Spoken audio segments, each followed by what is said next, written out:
हम बात करते हैं उप सरपंच की। सरपंच हमने देख लिया, वार्ड पंच देख लिया, अब उप सरपंच पे आते हैं हम। उप सरपंच का चुनाव थोड़ा सा अलग होता है, उसमें जनता का प्रत्यक्ष योगदान नहीं होता है। देखिए कैसे उप सरपंच का चुनाव, थोड़ा सा आप इसको समझेंगे तो आसान है ये। वैसे उप सरपंच का चुनाव वार्ड पंच, उप सरपंच का चुनाव जितने भी वार्ड पंच हैं, वार्ड पंचों द्वारा बहुमत के आधार पर किया जाता है। वही बहुमत, वही आधे से अधिक बहुमत के आधार पर किया जाता है। सबसे पहली बात तो ये याद रखना है आपको, उप सरपंच का चुनाव जो है वो वार्ड पंच मिलकर के करते हैं, उसमें जनता प्रत्यक्ष वोट नहीं देती। कैसे, मान लीजिए 12 वार्ड है तो 12 वार्ड पंच हो गए। ये मैं एग्जांपल दे रहा हूं आपको, ध्यान रखना।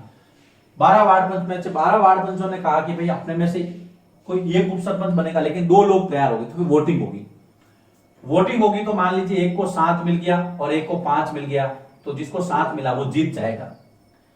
लेकिन सर आपके दिमाग में एक प्रश्न भी आ जाता है कि मान लीजिए दोनों को सर 6-6 मिल गए, फिर क्या 2 उप सरपंच बनेंगे क्या? फिर नहीं बनेंगे। फिर क्या होगा मैं बताता हूं। देखिए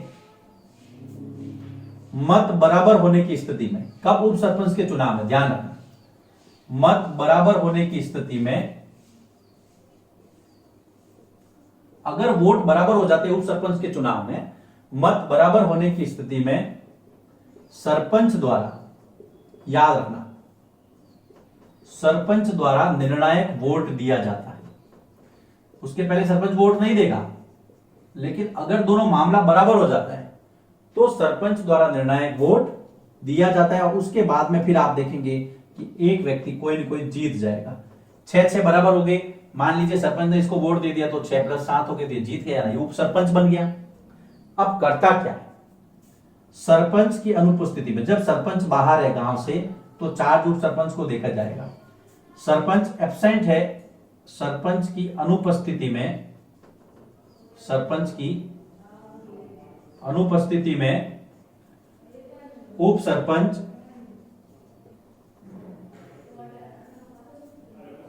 ग्राम पंचायत के कार्य देखता है। उप सरपंच ग्राम पंचायत के कार्यों को देखता है। जब सरपंच नहीं होगा तो उप सरपंच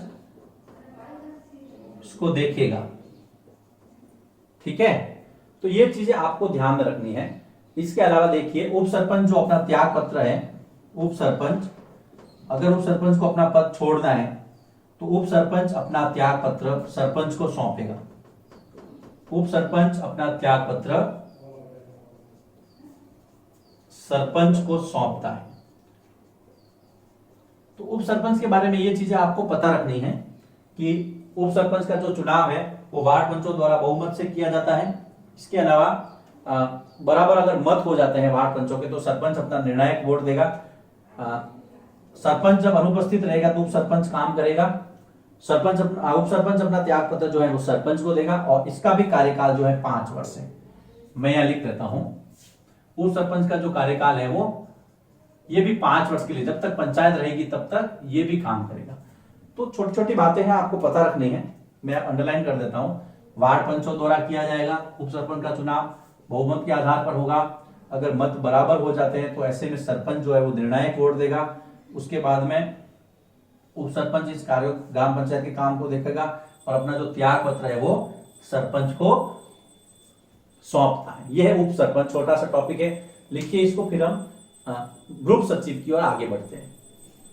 उप सरपंच के बाद में हम बात करते हैं ग्राम पंचायत में एक सरकारी कर्मचारी होता है उसकी। देखिए ग्रुप सचिव, तो ग्राम पंचायत में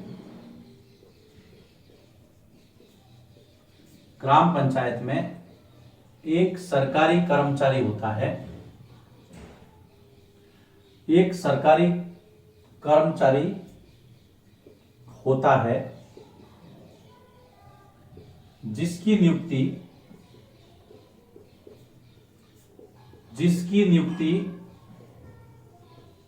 कौन करता है? राज्य सरकार करती है। अपने अपने राज्यों में अपनी अपनी राज्य सरकारें ग्राम सेवकों की नियुक्ति करती है, ग्रुप सचिवों, जिसकी नियुक्ति राज्य सरकार द्वारा की जाती है। बाकी को तो देखो जनता चुनती है, हमने सरपंच को देखा जनता ने चुनाव किया, वार्ड पंच जनता ने चुना, उप सरपंच वार्ड पंचों ने मिलकर चुना, लेकिन यहाँ पर ये जो ग्रुप सचिव है उसकी नियुक्ति राज्य सरकार द्वारा की जाती है। ये इंपॉर्टेंट है, आप इसको ध्यान में रखेंगे। एक सरकारी कर्मचारी है, ये जनप्रतिनिधि नहीं है। सरपंच, वार्ड पंच और उप सरपंच जनप्रतिनिधि, जनता की प्रतिनिधि है, जनता ने वोट दिया है, इसको राज्य सरकार ने नियुक्त किया है। उसको हम क्या कहते हैं, ग्रुप सचिव या ग्राम सेवक, दोनों नाम है इसके। ग्रुप सचिव या ग्राम सेवक कहलाता है, या ग्राम सेवक कहते हैं। यह अपने पद पर, या ग्राम सेवक अपने पद पर, ग्राम सेवक कह दो, ग्रुप सचिव कह दो, है ना, और लोकल भाषा में मुंशी जी भी कहते हैं लोग इनको। तो ग्राम सेवक अपने पद पर, ग्राम सेवक अपने पद पर सेवानिवृत्ति, जब तक इसका रिटायरमेंट नहीं होता है, जो भी राज्य सरकार ने जो डेट फिक्स की होती है उम्र, जैसे कि 60 साल तक सेवा देगा, तो ग्राम सेवक अपने पद पर रिटायरमेंट की एज तक, मतलब सेवानिवृत्ति की आयु तक, सेवानिवृत्ति की आयु तक बना रहता है, बना रहता है। ये जो है ग्राम सेवक जो है वो ग्राम पंचायत का, ग्राम सेवक ग्राम पंचायत तथा ग्राम सभा का भी सचिव होता है। अब आपको सर ग्राम सभा क्या, ये तो आपने बताया नहीं, बताऊंगा। ग्रुप सचिव या ग्राम सेवक जो है वो ग्राम पंचायत का भी सेक्रेटरी है, सचिव है, और उसके साथ में ग्राम सभा का भी सचिव होता है, सेक्रेटरी होता है, सारे कामकाज लिखने पढ़ने के वही करता है, का भी सचिव होता है। अब और क्या क्या काम करता है मैं आपको बताता हूं, लेकिन एक बार फिर से देख लेते हैं इसको। अभी हमने ये टॉपिक स्टार्ट किया है ग्रुप सचिव। ग्रुप सचिव ग्राम पंचायत का सरकारी कर्मचारी होता है। कई बार एग्जाम में पूछा जाता है कि इनमें से कौन ग्राम पंचायत में सरकारी कर्मचारी है, सरपंच, वार्ड पंच, उप सरपंच या ग्रुप सचिव या ग्राम सेवक। तो आपको ग्राम सेवक पर टिक करना है। इसकी नियुक्ति राज्य सरकार करती है और ये अपने पद पर सेवानिवृत्ति, रिटायरमेंट की एज तक बना रहता है। इसका 5 साल से कोई लेना देना नहीं है। सरपंच बदलते रहेंगे, वार्ड पंच बदलते रहेंगे, लेकिन ये जो ग्रुप सचिव है वो अपने पद पर सेवा देता रहेगा। इसका ट्रांसफर भी हो सकता है, एक पंचायत से दूसरी पंचायत में, दूसरी से तीसरी में इसका ट्रांसफर किया जा सकता है। और इसका ट्रांसफर करता है बीडीओ, जिसका हमने पहले जिक्र किया था ना वो। ग्राम सेवक जो है वो ग्राम पंचायत का और ग्राम सभा का दोनों का सचिव भी होता है, सेक्रेटरी होता है। इसका दूसरा नाम है ग्राम सेवक या ग्रुप सचिव, कुछ भी कह दो आप। तो ये छोटी छोटी बातें इसके बारे में आपको पता रखनी है, तो लिखिए इसको। फिर मैं इसी ग्रुप सचिव वाले टॉपिक को आगे बढ़ाता हूं और हम ग्राम सभा के बारे में भी जानते हैं। अब देखिए जो ग्रुप सचिव है या जिसको आपने ग्राम सेवक कहा है, ग्रुप सचिव पंचायत के सारे रिकॉर्ड रखता है। ग्राम पंचायत के सारे दस्तावेज जो हैं वो ग्रुप सचिव के पास रहते हैं, उनकी देखरेख वो करता है, उनको मेंटेन करता है। ग्रुप सचिव पंचायत के सारे रिकॉर्ड रखता है, उनकी देखरेख करता है और बैठकों में सारे रिकॉर्ड रखता है। पंचायत की बैठकों में जो चर्चा होती है, पंचायत की बैठकों में हुई चर्चा और जो निर्णय लिए जाते हैं, जो डिसीजंस होते हैं, चर्चा व निर्णयों को लिखता है। यही लिखता है, सारे मिनट्स वगैरह निर्णय लिखता है और उसके रिकॉर्ड रखता है। तो ये है ग्रुप सचिव या ग्राम सेवक, छोटा सा टॉपिक था। अब हम देखते हैं ग्राम सभा। ये ग्राम सभा क्या होती है? देखिए ग्राम पंचायत की 2 तरह की मीटिंग होती है। एक तो होती है ग्राम सभा की मीटिंग होती है, एक होती है उसकी कोरम की मीटिंग। लेकिन ग्राम सभा का सदस्य वो है, ग्राम सभा का सदस्य कौन हो सकता है? ये प्रश्न कई बार आता है कि ग्राम सभा का सदस्य कौन हो सकता है। तो ग्राम सभा का सदस्य वो है, सबसे पहली शर्त, जिसकी उम्र 18 वर्ष से अधिक हो। जिसकी उम्र 18 या इससे अधिक हो, 18 वर्ष समझना आप इसको, सबसे पहली बात तो ये। दूसरा, 18 साल का है, उससे अधिक हो, इसका नाम, जिसका नाम या इसका नाम जिसका लिख देता हूं मैं, जिसका नाम गांव की मतदाता सूची में हो, वोटर लिस्ट में होना चाहिए, मतदाता सूची में। देखिए कई बार क्या होता है, आप 18 साल के हो भी जाते हैं, लेकिन आप क्या करते हैं कि वोटर लिस्ट में नाम नहीं जुड़वाते हैं, तो फिर आप जो है ग्राम सभा के सदस्य नहीं बन पाएंगे। तीसरा, वोट देने का अधिकार भी हो उसको, वोट देने का अधिकार हो। मान लीजिए आप किसी गांव में दुकान चलाते हैं और वहां उस गांव के वो मेंबर नहीं है, उस गांव की वोटर लिस्ट में आपका नाम नहीं, आप ग्राम सभा के सदस्य नहीं हो सकते। वहां आप उसी गांव के 18 साल के, लेकिन आपने वोटर लिस्ट में नाम नहीं जुड़वाया तो भी आप उसके सदस्य नहीं हो सकते। इसलिए कहा है कि भाई पहले तो उम्र 18 या 18 से ज्यादा, दूसरा आपका नाम वोटर लिस्ट में होना चाहिए, तीसरा वोट देने का आपके पास राइट होना चाहिए। अगर ये तीनों चीजें आपके पास है, आप ग्राम सभा के मेंबर है, आप पंचायत की बैठकों में भाग ले सकते हैं जब ग्राम सभा का आयोजन किया जाता है। और इसकी जो सारी जो मिनट्स वगैरह है वो कौन लिखेगा, वो ग्राम सेवक या जिसको आप ग्रुप सचिव कहते हैं वो लिखेगा। तो ये ग्राम सभा के बारे में आपको फैक्ट्स पता रखने हैं, ग्रुप सचिव के बारे में मैंने आपको बता दिया। अब हम बात करते हैं कि ग्राम पंचायत के काम क्या है, क्या क्या काम करती है ग्राम पंचायत, समझते हैं इसको। लेकिन उसके पहले लिख लीजिए इसको, ग्राम पंचायत के गठन, उनके अधिकारी पदाधिकारियों की चर्चा के बाद में अब हम बात करते हैं कि पंचायत काम क्या करती है। तो आपके गांव में भी आप देख सकते हैं ग्राम पंचायत के काम को, लेकिन हम इसको यहां समझने की कोशिश करते हैं। सबसे पहला ये जो काम है ग्राम पंचायत का काम क्या है कि ग्राम पंचायत क्षेत्र में आने वाले ग्राम पंचायत क्षेत्र के गांवों का विकास करना। सबसे पहली तो बात ये है, देखिए मान लीजिए कोई पंचायत है, वहां पे एक ही गांव है, किसी के अंदर 4 गांव आते हैं, किसी में 3 गांव आते हैं, कोई 2 गांवों की एक पंचायत है। उस क्षेत्र में जितने भी गांव आते हैं सभी का विकास करना। अब विकास कैसे, किन किन क्षेत्रों में, तो देखिए सड़क, बिजली, पानी, साफ सफाई,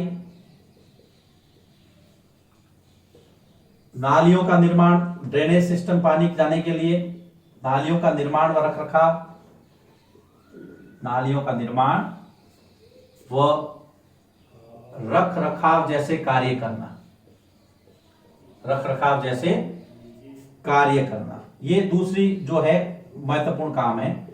तीसरा हम इसके अंदर ले सकते हैं शिक्षा और चिकित्सा, पढ़ाई से संबंधित और दवाई से संबंधित। तो देखिए अस्पताल तथा विद्यालय या स्कूल, अस्पताल तथा स्कूल या विद्यालय, अस्पताल तथा स्कूल की व्यवस्था करवाना पंचायत हेडक्वार्टर पर। अगर अच्छे से आप हॉस्पिटल नहीं है तो सरकार से डिमांड करना कि भाई हमारे यहाँ हॉस्पिटल होना चाहिए, स्कूल नहीं है तो सरकार को बोलना। इस तरह से आपको लीड लेना है वहां पर गांव के लिए। बिजली, पानी, साफ सफाई, नालियां तो है ही, लेकिन आपको एजुकेशन के अंदर और मेडिकल फैसिलिटीज के अंदर भी गांव को आगे रखना, ये आपका काम है ग्राम पंचायत का। ऑल राउंड डेवलपमेंट तो है ही आपका, ऑल ओवर जो आपका डेवलपमेंट है वो काम करना है आपको, ये है। इसके बाद में ग्राम पंचायत में देखिए स्थानीय कर लगाना है ना, लोकल जो टैक्स है स्थानीय कर भी लगा सकती है, जिससे कि रेवेन्यू जनरेट हो, पंचायत को पैसे मिले। कैसे, मान लीजिए ग्राम पंचायत क्षेत्र में कुछ ऐसी जो दुकानें हैं उनके ऊपर आप टैक्स लगा सकते हैं, उनका रेंट किराया ले सकते हैं, उनसे नॉमिनल जो चार्जेस होते हैं वो। इसके अलावा अगर मैं यहां पे और लिखूं कि स्थानीय स्तर पर रोजगार देना, स्थानीय स्तर पर विभिन्न योजनाएं चलाना, लोगों को रोजगार देना, योजनाएं चलाना। फिर यहां पर लिख रहा हूं मैं लोगों को रोजगार देना आदि, लोगों को रोजगार देना आदि। इसको आप यहां से जोड़ देना, यहां से इसको लिखना फिर यहां से जोड़ देना। अब आपने देखा होगा आपके गांव में नरेगा चलती है, नरेगा में बहुत सारा काम होता है और उन कामों में आपने देखा होगा ग्राम पंचायत लोगों को जॉब कार्ड बना के देती है, उनको रोजगार देती है ताकि वो 100 दिन काम ले। इसके अलावा जो राजस्थान सरकार की या मान लीजिए दूसरे आपको जो राज्य सरकार की योजनाएं हैं उनको भी वहां लागू करना पंचायत स्तर पर, एक ग्राम पंचायत का काम है।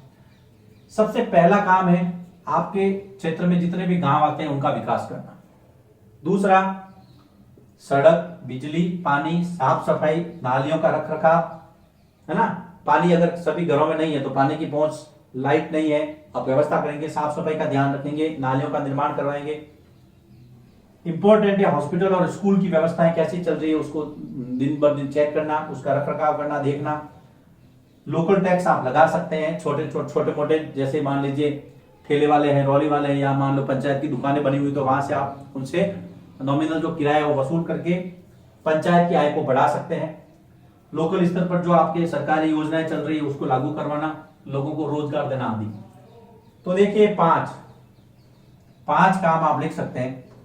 यहां पे थोड़ा प्रश्न कि अगर प्रकृति भी बदल जाए तो आप चिंता मत कीजिए। मान लीजिए अगर आपको सीधा प्रश्न पूछे ग्राम पंचायत के काम बताइए तो आप ऐसा लिख सकते हैं। लेकिन यदि आपको ऐसा पूछ लिया कि यदि आप किसी गांव के सरपंच होते तो आप क्या काम करते, तो आपको यही लिखना है। बस आपको उसका थोड़ा सा टोन चेंज कर देना है कि मैं ग्राम पंचायत क्षेत्र में आने वाले सभी लोगों के सभी गांवों का विकास करवाता, मैं सड़क, बिजली, पानी, साफ सफाई, नालियों का निर्माण, रख रखाव जैसे काम करता, मैं अस्पताल और स्कूल की व्यवस्थाएं करवाता, मैं स्थानीय कर लगाता। इस तरह से ये सारे काम आपको याद रखने, लिखने हैं, नोट्स बनाने हैं। ग्राम पंचायत के कार्यों को बहुत अच्छी तरह से आप 5 बिंदु में इस टॉपिक के अनुसार समेट सकते हैं। अब हम आगे बढ़ते हैं, लिखिए इसको।